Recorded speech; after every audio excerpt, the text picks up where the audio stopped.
Hello everyone, আসসালামু আলাইকুম। সবাই কেমন আছেন? আলহামদুলিল্লাহ আমি ভালো আছি। আজকে আরেকটি রেসিপি নিয়ে আপনাদের মাঝে হাজির হয়ে গেলাম।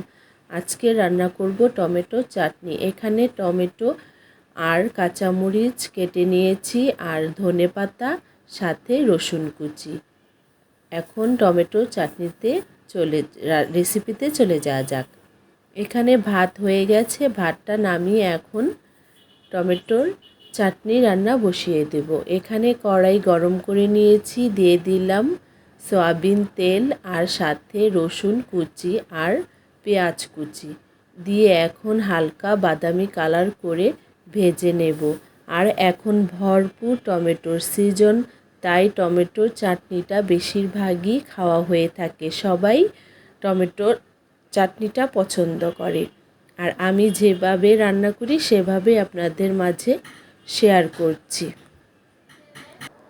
পেঁয়াজটা এখন হালকা বাদামি কালার করে নেব। তারপর এর মধ্যে দিয়ে দেব টমেটো আর কাঁচামরিচ দিয়ে এখন নাড়াচাড়া করে এর মধ্যে এক একটা মশলা দিয়ে দিচ্ছি।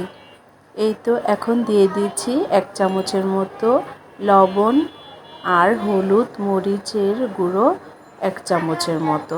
চাটনিতে হালকা মশলা দিলেই কিন্তু ভালো লাগে খেতে। দিয়ে এখন আমি এর মধ্যে সামান্য একটু পানি দেব। অনেকে পানি দেয় না, কিন্তু আমি একটু পানি দেই। আমার টমেটোটা একটু গালা গালা হলে চাটনিটা দেখতেও ভালো লাগে, খেতেও অনেক ভালো লাগে। আর এই টমেটোতে কিন্তু অনেক পানি উঠবে, তারপরেও আমি হালকা একটু অল্প পরিমাণে একটু পানি দিয়ে দিয়েছি। এখন দিয়ে দিব ঢাকা। এই তো ঢাকা ছিল কিছুক্ষণ, তারপর আবারও চলে আসলাম। এর পর্যায়ে আবার একটু নাড়াচাড়া করে টমেটোগুলো ভেঙে ভেঙে দিচ্ছি আর নাড়াচাড়া দিয়ে দিচ্ছি। এই নাড়াচাড়াটা আমার 2-3 বারের মতো এরকম করে বারবার নাড়াচাড়া করতে হবে, নাহলে নিচ দিয়ে লেগে যাবে।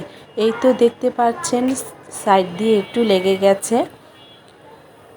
এ পর্যায়ে আবারও দিয়ে দিলাম ঢাকা। তারপর আবারও কিছুক্ষণ পর চলে আসলাম নাড়াচাড়া করতে। এই তো আমার টমেটো চাটনি কিন্তু প্রায় হয়ে গেছে। এর মধ্যে একটু লবণটাও দেখেছি ঠিকঠাক হয়েছে। এ পর্যায়ে এখন দিয়ে দিলাম ধনেপাতা কুচি। ধনেপাতা কুচিটা একটু বেশি পরিমাণ দিলেই ভালো লাগে চাটনির মধ্যে।